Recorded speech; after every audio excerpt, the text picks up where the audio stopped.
Welcome back, everybody. In today's episode, we'll be reviewing the results of investing $10 a day over a 1-month period into high-quality dividend growth stocks. So stick around.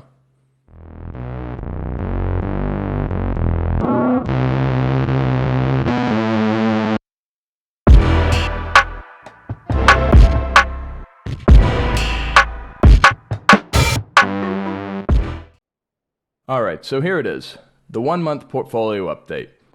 So we started this portfolio on July 19th, as you can see on this chart, and we invested $100 into it.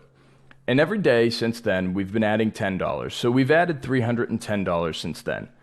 We've lost 2.62%. Now this doesn't entirely concern me because the S&P 500 has lost 3.64%.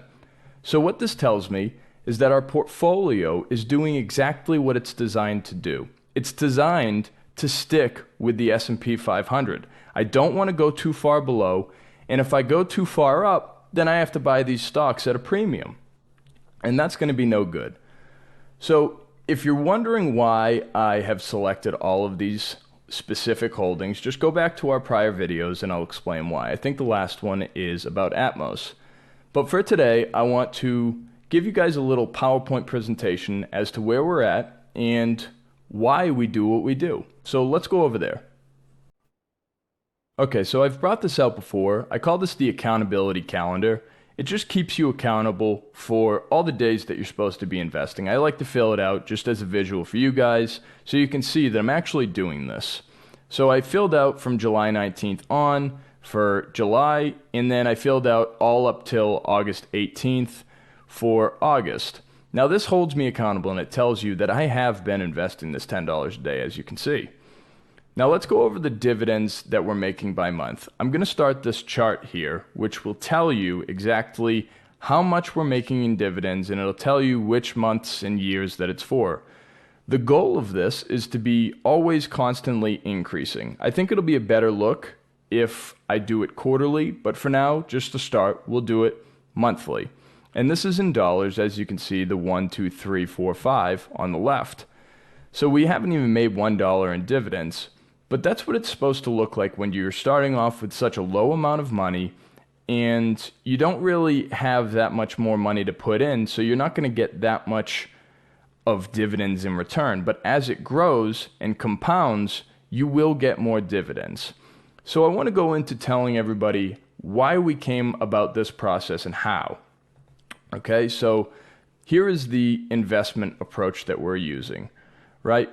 So the investment approach and the investment process is from Acri Capital Management. Now I got this from Joseph Carlson, who talks about these guys right here, Chuck Acri and John Neff, right? He talks about them in a couple of his videos. I'm a big fan of Joseph Carlson, and I've taken basically his investment philosophy and started a channel from zero to show everybody how it works from zero on. And I use this investment philosophy that these guys have made. So here's their investment approach and their process. So the first one is you have to have exceptional companies. So I think when we go back and take a look at all of our holdings, we have exceptional companies. The next one is strong leadership. They have to have strong CEOs, but that also goes down to marketing, to managing, to everybody who's in a leadership position in the company. And then the last one is you have to have good history and reinvestment opportunities, right? So good history would not just be, wow, look at what's a good company? Walmart. They've been great since the Waltons started it, and they've always kind of kept out of politics, and they have good prices. They don't really get into anything. You never hear anything great or bad about Walmart. They just do what they have to do. It's not just that. It's also, good history is also considered dividend. Their dividend history, how they've paid, their financial history. That's what investing is all about. And then reinvestment opportunities would be something like dividends, how they're paying it. So it's almost the same thing. That's why they're under the same bullet.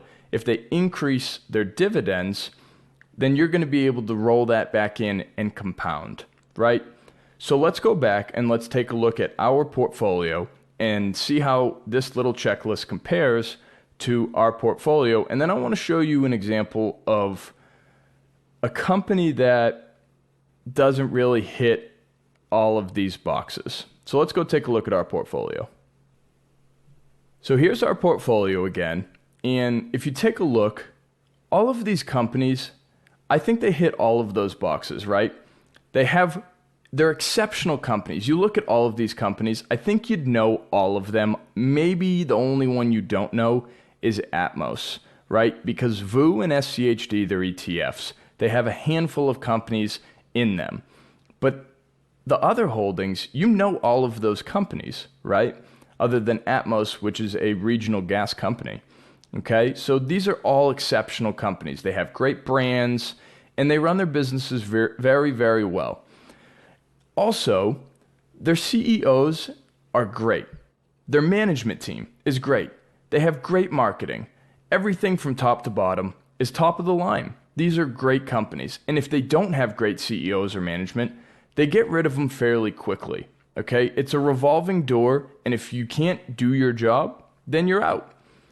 And then if you go through all of these companies' history, financially, and how the companies operate, how they're viewed in the public eye, they're all very good. Maybe the only one that would really have a problem would be Chevron because it's the gas company, ooh, the big bad gas company. And maybe McDonald's because there's some health concerns there. But other than that, these companies are all great, right? So here's an example of a bad company. I don't think they're all that terrible. I used to love Bud Light when I was in college, right? Who didn't? Okay, if you drank beer, you probably have had a Bud Light, and everyone likes it. It's the perfect college beer. But they really started to have a little bit of a downturn here with their stock price. And everyone wants to blame this lady here.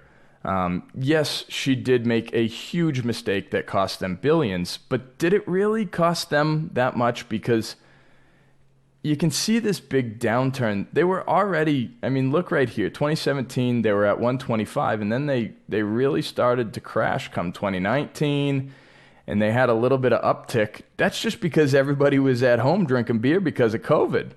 And then they got right back on track to their downfall. So where did she come in? She came in over here in April, and that's what supplied this little downtick right here, right? So we'll look at April. I think where is April? So April's over here, and then you get that downtick, and it's just been here. So she didn't totally destroy the company, right? She doesn't deserve all this where, oh, she should be, whatever everybody's saying. She should be fired because she made a mistake, and that's what happens in the real world. You get fired when you make mistakes, right? So that's bad management. She was the vice president of marketing. She made a huge mistake, and you're fired for that. And Bud Light still can't even say that she's been fired. So that doesn't just, I'm not picking on Bud Light, but that tells me a lot about their leadership. They're indecisive, okay? I always go back to the New England Patriots and Bill Belichick. Coaches like that, no nonsense guys. That's what I want a company to be. No nonsense. If somebody can't do their job, if somebody doesn't perform, they get fired. That's what you want out of your management, okay? So they're not checking the management box. And then you want the good history. You want the qualitative good history. This right here shows you. This is bad qualitative history. This is a big red flag for them. So there's already two red flags on the financials and their qualitative, history, the quality of the company. So is it an exceptional company? I don't think so anymore. They're going to have to totally rebrand. They're going to have to find a whole new client base. So no, this is a big red flag. Bud Light's a red flag. That's a red flag stock. And I don't think any of these have potential to do that. That's why I invest in all of these holdings. It's a very specific, targeted group of exceptional companies who are always going to have plenty of dividend growth. And if they do slash their dividend, then you can find me dropping them. But I want companies that are going to be growing their dividends year over year. And that's what we're looking for, exceptional companies.